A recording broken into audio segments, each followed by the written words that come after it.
नमस्कार. आपण पाहत आहात I23 एज्युकेशन यूट्यूब चॅनल. मित्रांनो, आपण चॅनलवर नवीन असाल तर चॅनलला सबस्क्राईब करा. हा क्वेश्चन नंबर 42 आहे. बघा क्वेश्चन 42.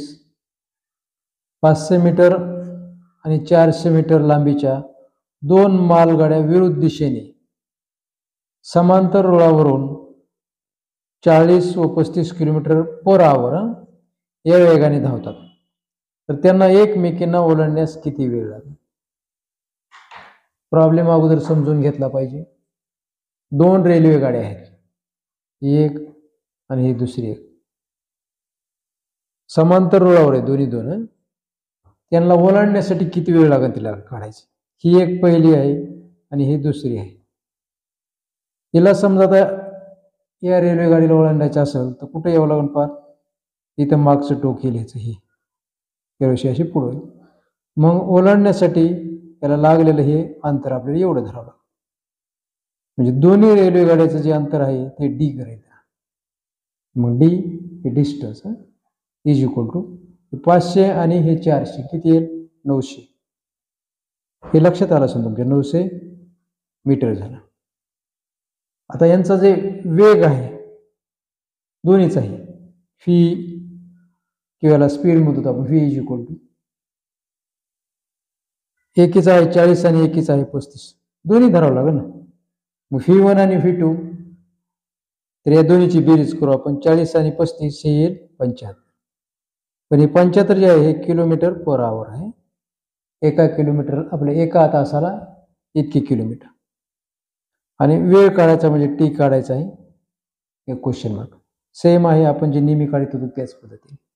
फक्त एक लक्षात ठेवा, इथे मीटर दिलेलं आहे आणि हे किलोमीटर दिलेलं आहे. बरोबर आहे. हा जो वेग आहे याचा स्पीड तो किलोमीटर पर आवर आहे. याला काय करावं लागेल? आपल्याला मीटर पर सेकंद करावं लागेल. इकडे मीटर असल्यामुळे त्याला मीटर पर सेकंद करण्यासाठी काय बघा, एक फॉर्म्युला सांगतो. 1 किलोमीटर आहे तर 1 किलोमीटर बरोबर माहित असेल तुम्हाला, नसेल माहित तर पहा इकडे, 1000 मीटर आहे. आणि 1 तास म्हणजे 1 आवर बरोबर किती सेकंद? 60 मिनिटाचा 1 तास असतो, बरोबर. आणि सेकंद म्हटलं की पुन्हा 60, 6 6 36, 36 हे सेकंद. आपल्याला ह्याला गुणावं लागेल 1000 भागिले 3600, बरोबर आहे ना. मग हे इथंच करतो मी, 1000 डिवायडेड बाय हे 3600. हे शून्य, 2 शून्य कटले, 2 न भाग जाण्याला 2 पंचे 10 आणि बे 1 एक राहिले आणि हे 16 झाले. तर 2 8 16 म्हणजे 5/18. 75 गुणिले 5/18 हे झालं मीटर पर सेकंद. किमती ठेवा, त्याच्यावरून व्हॅल्यू निघाल टीची. बघा किमती ठेवतो मी. D is equal to T आहे इंटू फी आहे, बरोबर आहे. हे टी इंटू फीची व्हॅल्यू हे 75 आणि गुणिले 5/18. कसं आलं सगळं सांगितलं तुम्हाला. 5/18 बरोबर आहे. इथंच करा, याला भाग जातो का बघा.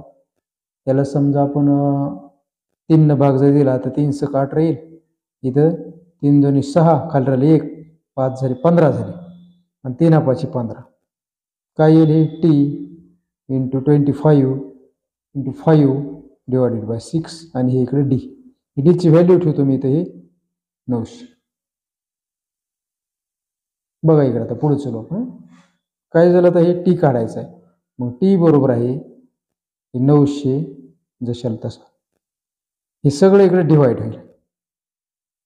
हे डिवाइड 25 इंटू 5 आणि 6 जो पुन्हा भाग गेला पुन्हा वर जाईल, तो हे मल्टिप्लाय होईल इथं वर 6.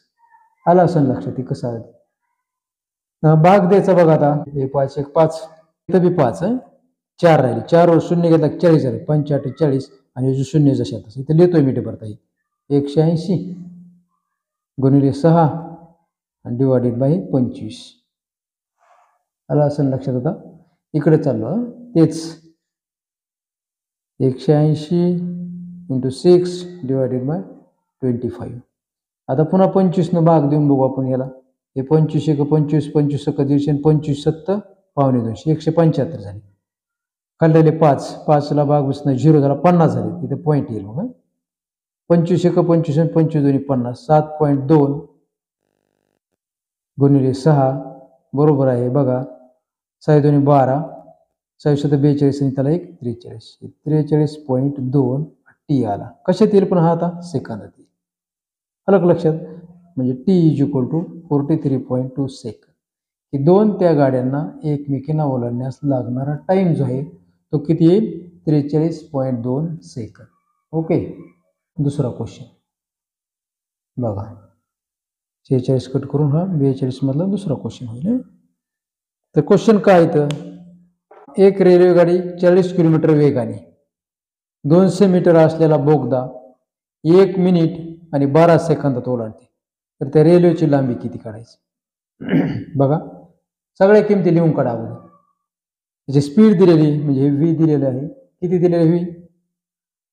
40 किलोमीटर पर आवर. आणि ह्याची लांबी दिलेली बोगद्याची. हा बोगद्याची लांबी जी आहे त्याला D2 गृहीत धरू तुम्ही. बोगद्याची लांबी ही 200 मीटर आहे. सॉरी, रेल्वेची लांबी ही D1 गृहीत धरू. ही काढायची तुम्हाला. आणि टाइम लागणारा जो आहे हा आहे 1 मिनिट आणि 12 सेकंद.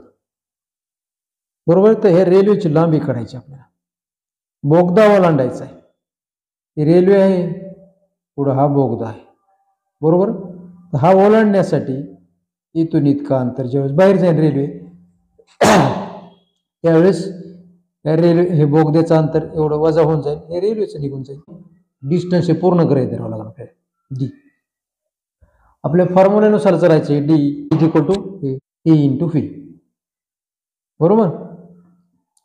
टीची व्हॅल्यू हे आहे 1 मिनिट आणि 12 सेकंद. 1 मिनिट म्हणजे 60 सेकंद आणि 12 म्हणजे 72 सेकंद देतो डायरेक्ट. लक्षात आला असं. गुणिले व्ही किती आहे? 40 किलोमीटर पर आवर. बरोबर. हे सेकंद त्याला मीटर पर सेकंद करण्यासाठी पुन्हा गुणिले इथं 5/18. मग सांगितलं मी कसं करायचं. 5/18 1 किलोमीटर बरोबर 1000 मीटर आणि 1 आवर बरोबर हे 3600 म्हणजे 3600 सेकंद. त्याच्यानुसार केलं तर आपण मग बघून घ्या तुम्ही मागचा व्हिडिओ. आपलं हेच प्रॉब्लेम मधला मागचा. तर काय होईल आता इथं भागाकार करा. 18 न कट करा. 18 1 18, 18 2 36, 18 3 54, 18 4 72, 4 आला 40 आला 5 आला 4 0 0 4 4 16 आणि गुणिले 5 हे असे येईल. आता डी ची व्हॅल्यू तर माहिती आहे तुम्हाला कशी. हे D2 आहेत. बेरीज करायची याची. ट्रेनची जी आहे ट्रेन इथे असं करतो मी तुमच्या लक्षात येण्यासाठी. ट्रेनची डिस्टन्स अधिक बोगद्याचं आहे 200. बरोबर आहे.